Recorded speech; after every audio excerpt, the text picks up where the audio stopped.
आज हम प्रथम बहुत ही सुंदर विजयादशमी के लिए उस प्रसंग के उपलक्ष्य में बहुत सुंदर हमारे विद्वान जनों ने कविता लिखकर भेजी है, तो हम उसको समझते हैं। दशहरा संदेश। अपमान करे जो नारी का, संदेश उन्हें पहुंचा देना। रावण का क्या हाल हुआ, उनको ढंग से समझा देना। सोने की लंका का स्वामी, नभ जिसका यश गाता था। महापराक्रमी बलशाली, भूमंडल थर्राता था। सोने की लंका का स्वामी, नभ जिसका यश गाता था। महापराक्रमी बलशाली, भूमंडल थर्राता था। राख राख हो गया वो वैभव, जरा इतिहास पढ़ा देना। रावण का क्या हाल हुआ, उनको ढंग से समझा देना। छल से उसने हरण किया, अहंकार से भरा था रावण। महापाप का वर्ण किया, सीता जैसी महासती का छल से उसने हरण किया। महाविनाश का मूल वासना, कान में बात सुना देना। अपने अपमान करे जो नारी का, संदेश उन्हें पहुंचा देना। नारी सम्मान समाज की शोभा, राम ने यही उचारा था। आर्य संस्कृति की रक्षा में पापी रावण मारा था। मर्यादा का करे उल्लंघन, उसे यमलोक पहुंचा देना। रावण का क्या हाल हुआ, उनको ढंग से समझा देना। पतिव्रता जो सत्य धर्म पर अविचल चलती जाती है। सभी शक्तियां उस नारी के चरणों में शीश झुकाती है। पतिव्रता जो सत्य धर्म पर अविचल चलती जाती है। सभी शक्तियां नारी के अपमान करे जो नारी का, संदेश उन्हें पहुंचा देना। रावण का क्या हाल हुआ, उनको ढंग से समझा देना। तो यह सुंदर कविता हमारे विद्वजन आर्यजन, जिनका नाम है, लिखा था,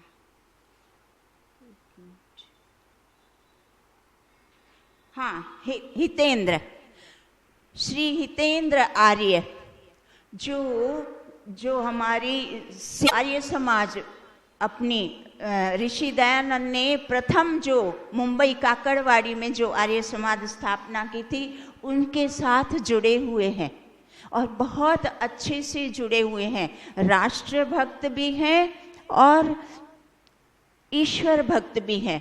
हमेशा आप देखना, हर एक पर्व पर, हर एक प्रसंग पर कोई ऐसा विषय नहीं अछूता इनसे। इनकी लेखनी में ऐसा जादू है, इतना अच्छा। अभी देखिए, इतनी सुंदर कविता नारी के उपलक्ष्य में बताई, और मैं ऋषि दयानंद सरस्वती के लिए भी बहुत अच्छे अच्छे सुंदर भजन, हर एक पर्व गिरेबानों में क्या इंसान कहाओगे, यह भी इन्होंने ही रचा हुआ है। बहुत सुंदर रचनाएं इनकी, मैंने यहाँ बहुत सारी अधिक रचनाएं इनकी वो भेजते हैं और हम उनको प्रस्तुत करते हैं सबके ज्ञान वर्धन के लिए। और इनकी लेखनी में वास्तव में इतना भाव, इतना हृदय का सच्चा भाव जो व्यक्त करते हैं ना, तो सामने वाले के हृदय को भी भाव विभोर कर देते हैं।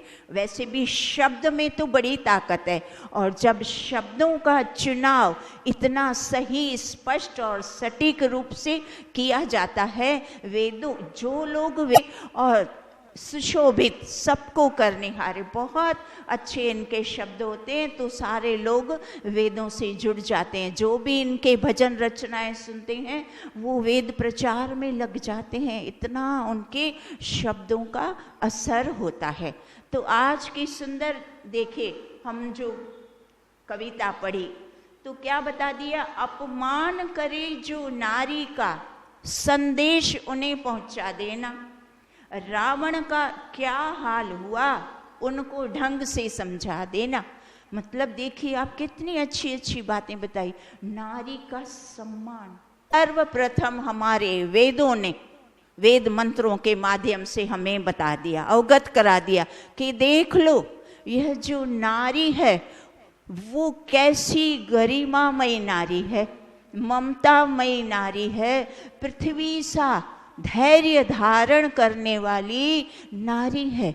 इस नारी का सही सही उसका आदर मान सम्मान देने से ही जो है घर की, परिवार की, समाज की और राष्ट्र की समृद्धि, उसकी प्रगति, उसका विकास संपूर्ण रूप में सामर्थ्य है कि वो अपने परिवार को, अपने पति को, समस्त परिवार को, संतानों को बांधे रखती है।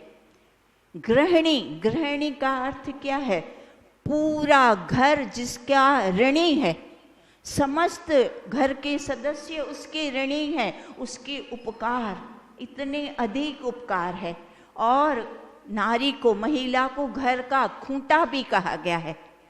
थोड़ा इसको रोचक ढंग से बताया गया, पता है क्या कहा है कि ये जो नारी है, जो पत्नी को खूंटा कहा घर का, तो पत्नी का सुनना चाहिए। आज हम देखते हैं बहुत सारे पति अपनी सुंदर सुंदर सुशिक्षित सुशील नारियों को छोड़कर बाहर भटकते, मुंह मारते फिरते हैं। यह नारी का अपमान है। ये बहुत बड़ा नारी का सबसे अधिक अपमान इस बात से है, उसका हृदय छलनी हो जाता है, फिर भी उसके पश्चात भी वो सुशील नारी कुछ भी नहीं कहती। उसको बचपन से यही सिखाया जाता है, पति घर उसके लिए सर्वस्व होता है, वो सब कुछ सहन, पृथ्वी की तरह सब कुछ। जड़ से ज्यादा नारी को क्या पता क्या क्या, कितने सारे वेद मंत्रों में नारी को कितना उच्च स्थान, उच्च कोटि के शब्दों में उसका व्याख्यान स्वयं ईश्वर ने किया और फिर सारे ऋषि मुनियों ने किया, विद्वत जनों ने किया। और उसके पश्चात भी आप वो क्यों हो रहा है, वो ऐसे ही नहीं हो रहा। उसके गुण, कर्म, स्वभाव को देखने के बाद नारी की इतनी महिमा आज तक भी होती जा रही है। आप देखें तो पहले वेद ने क्या बताया था कि हाँ एकदम से ठीक थी, पर जैसे जैसे समय बदला, परिस्थितियां बदली, मध्यकाल में नारी की परिस्थिति कैसी थी आपको पता है। जानबूझ के उसी पुरुष नर ने उसको गुलाम बनाया, दासी के भी बदतर, उसकी पशु जैसा उसके साथ व्यवहार, उसकी अशिक्षित रखकर उसके सारे विद्या आदि सब छीन के और उसको बहुत ही मूर्ख जैसा, पशु जैसा जीवन जीने को मजबूर किया। इतना अत्याचार सहते सहते सहते जब ऋषि दयानंद जैसे महापुरुषों ने नारी की बातें बताई, सब लोगों ने बातें बताई, तब जाके और भी दूसरे बहुत सारे विद्वान आए जिन्होंने नारी के उत्थान के लिए बहुत अधिक सामाजिक कार्य किया। तब जाके माता पिता की थोड़ी आंखें खुली, उन्होंने सोचा नहीं अब ये हमारी बेटियां इतना अत्याचार नहीं सहेंगी, इनको शिक्षा दिलाएंगे। जब उनको शिक्षा का अधिकार मिला, वो शिक्षित हुई, पढ़ लिख कर उसने दोहरी भूमिका निभाई। आज तक वो दोहरी भूमिका निभा रही है। आप देखें नारी की सक्षमता, उसका आज आप देखें बहुत सारे घर आर्थिक स्थिति से निर्बल हैं, अकेले पति की कमाई से घर चलना संभव ही नहीं है। आज इतनी महंगाई, इतनी आवश्यकताएं सबकी बढ़ गई है और पति इतने ज्यादा सामर्थ्यवान नहीं है, तो पत्नी क्या करती है बेचारी, घर की आवक को संतुलित बनाए रखने के लिए घर से बाहर निकलती है।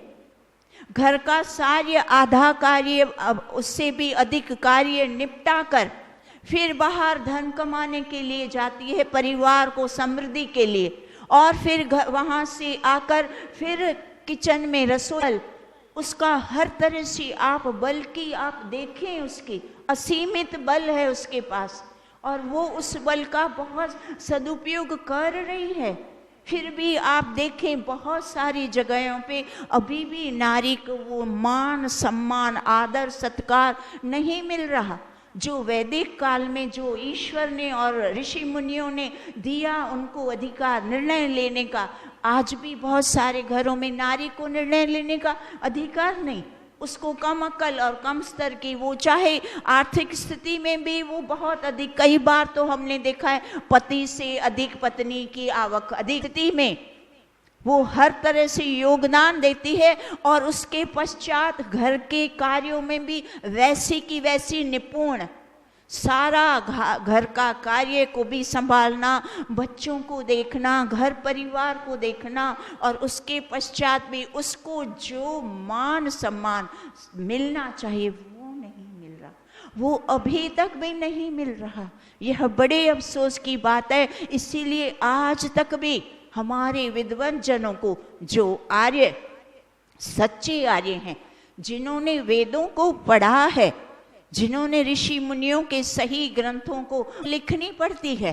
क्यों? क्योंकि वो देखते हैं कुछ पढ़ा लिखा जो वर्ग है वहाँ नारी की स्थिति ठीक है, पर आज भी आप, हमारा देश गांव का देश है, आज भी देखो आप गांवों में मजदूर वर्ग में देखो नारी की हालत, गांवों में भी देखो सुबह से रात तक गधे बैल जिससे भी अधिक परिश्रम करती है। बच्चों को मजदूर वर्ग क्या करती है, मैं अपनी आंखों से देखती हूँ, मकान बनते रहते हैं, छोटे छोटे 2 महीने 3 महीने के बालक को लेके उसका भी परिवर्ष करना और पत्थर तोड़ना, मकान सीमेंट के तगारे। जगह नारी बहुत ज्यादा इतनी सामर्थ्यवान है, उसका घर में, परिवार में, समाज में और राष्ट्र में सबसे अधिक योगदान है, और उसके पश्चात भी नारी को हीन भावना, क्या पता किस मुंह से पुरुष अपने आप को ऊंचा समझता है, हमें समझ नहीं आता। तुम ऊपर हो तो किस बात में ऊपर हो, क्यों? साबित तो कर दो। हाँ, दादागिरी करने में, रोब झाड़ने में, उल्टा सीधा बोलने में, मारपीट करने में, हाँ उसमें तो पुरुष माहिर हैं, चाहे बीबी कितनी। इंफीरियरिटी कॉम्प्लेक्स, एक होता है सुपीरियरिटी कॉम्प्लेक्स और एक होता है इंफीरियरिटी कॉम्प्लेक्स।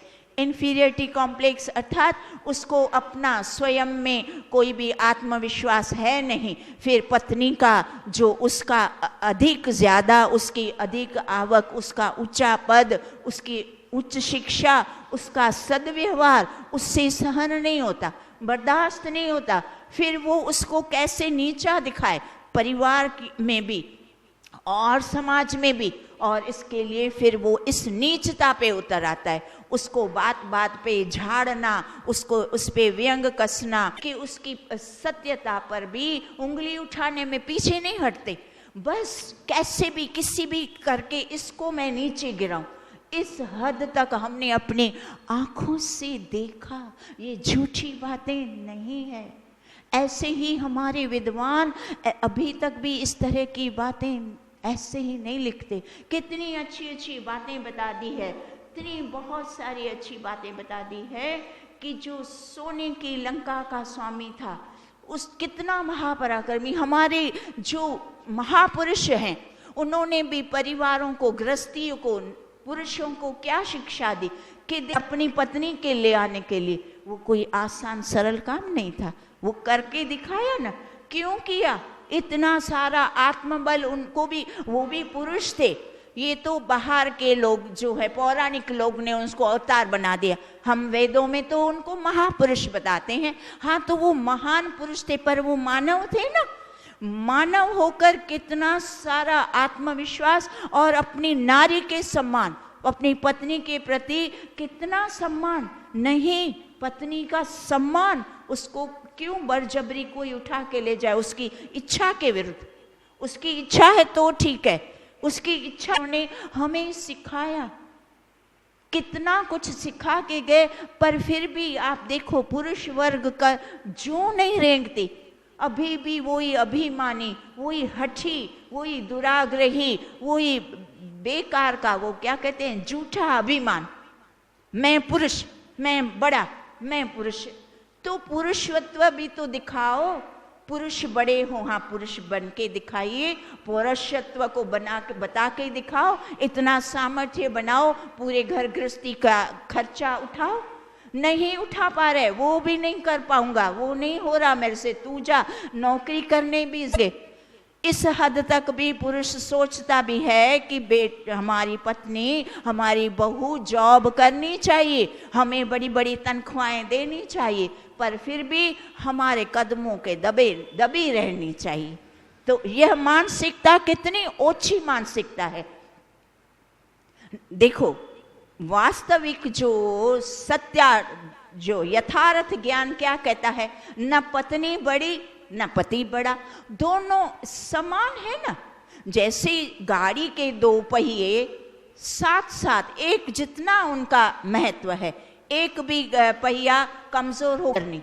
पति पत्नी में जो आजकल वो उसका भी जो सारा श्रेय वो पुरुष पे जाता है कि कुछ थोड़ी सी महिलाएं ये टीवी आदि और मीडिया आदि का जो कुसंग, उसमें जो गलत, पुरुष वहाँ भी क्या करते हैं, नारी को आगे रखकर उसको कम वस्त्र पहना के अधिक पैसा कमाना है उनको, जानबूझ के ये सब मीडिया वाले। और फिर कुछ लोग, कुछ बच्चियाँ, कुछ बेचारी बहनें वो इनका कॉपी करके, टीवी की कॉपी करके फिर उनके ऊपर चलने लगी है। वो ठीक बात नहीं, उसके हम भी, उसके वो अपराधी भी हैं, वो सारी समाज को गलत राह पे ले जा रहे हैं।